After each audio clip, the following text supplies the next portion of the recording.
آپ نے ہندو مذہب کو جو ہے نا وہ متھ آپ کے عقیدے کے مطابق آپ نے کہا، جبکہ آپ جس کتاب پر اپنے عقیدے کی بنیاد رکھتے ہیں اس میں یہ آئے کہ ما من قریۃ الا خلا فیہا نذیر آیا،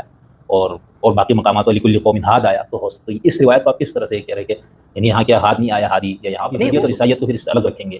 ہندو مذہب سے؟ مجھے ہمیشہ یہ چیز الجھن میں ڈالتی تھی کہ جب قرآن میں ہم کہتے ہیں نا کہ کتب پر بھی ایمان لانا ہے، تو اب فوراً جیسے ابھی آپ نے بھی ارشاد فرمایا اور ہمارے ہاں تو یہی ہے کہ اس سے مراد 4 کتابیں ہیں،